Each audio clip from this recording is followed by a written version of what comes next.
All right, now for the infamous homework question number 3.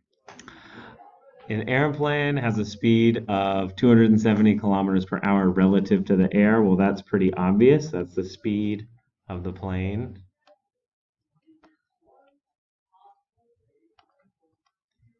relative to the air. And we see the wind anytime we're talking about wind or current with water. We know that's the motion of that fluid relative to the earth or relative to the ground, relative to something, stationary with respect to the earth. So that's the speed of the air with respect to the ground. And all we really know is that the plane wants to head due north um, across the ground. So that's the motion of the plane relative to the ground.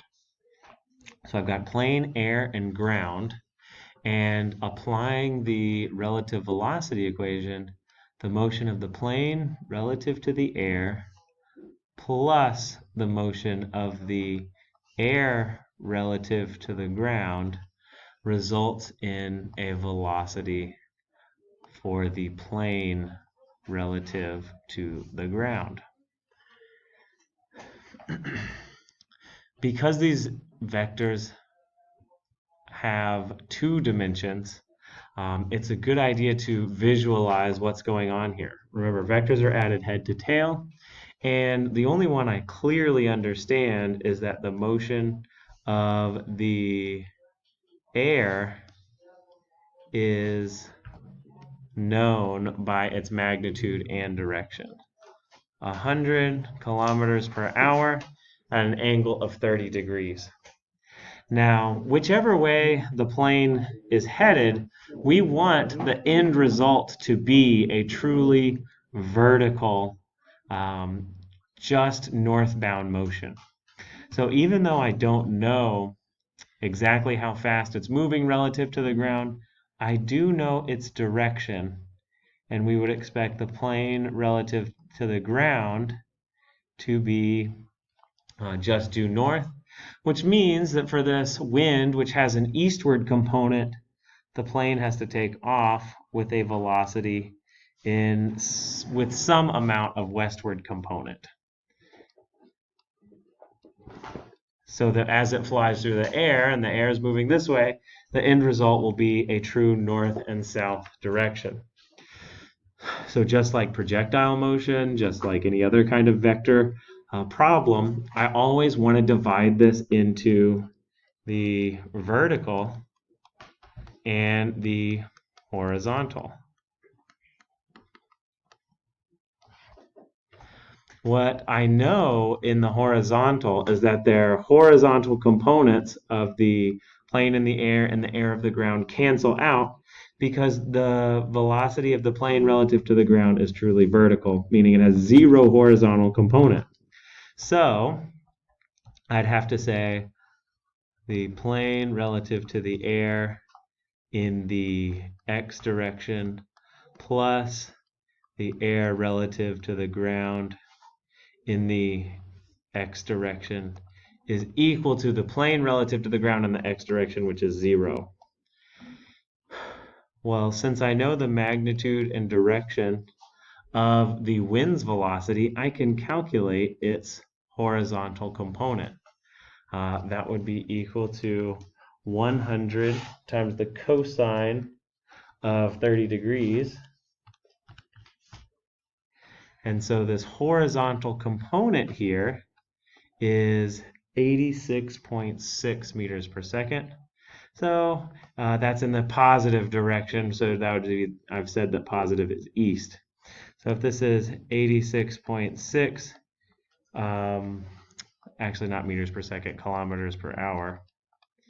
Well, basically that means the plane relative to the air in the x direction is just the opposite of that. So plane relative to the air in the x direction is equal to negative 86.6 kilometers per hour, or we could just say 86.6 kilometers per hour west. Now, we know that for the plane's motion westward, its magnitude. We also know how fast the plane can move relative to the air. This is the magnitude.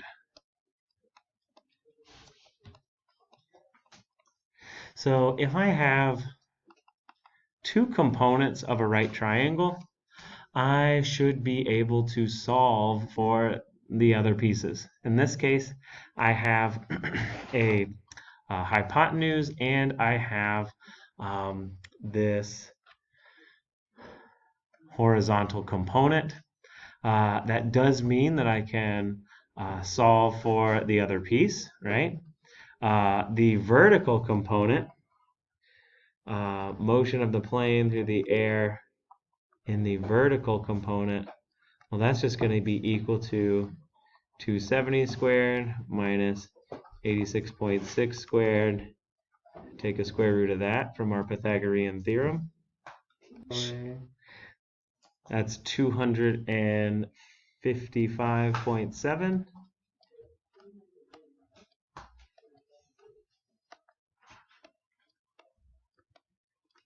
Kilometers per hour. The same way that I found the vertical component of the wind's motion. And remember, whichever way I draw these are always going to be the same.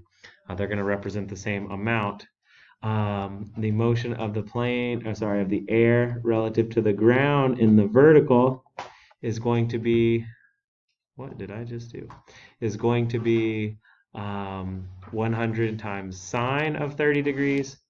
So that would be 50 kilometers per hour.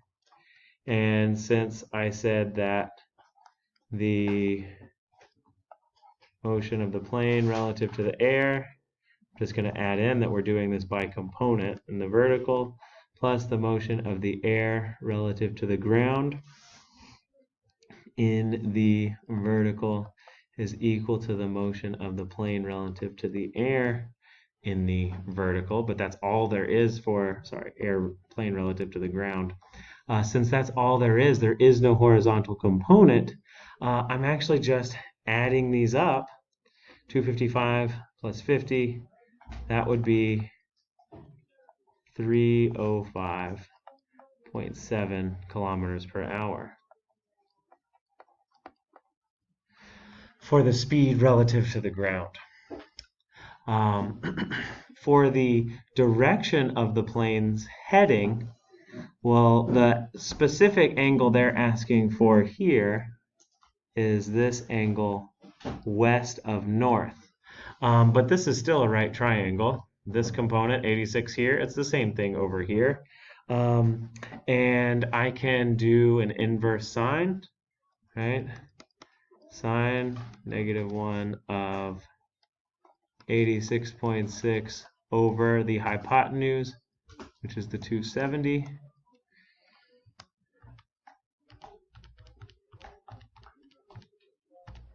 Would give me a heading of approximately 18 degrees, 18.7 degrees west of north.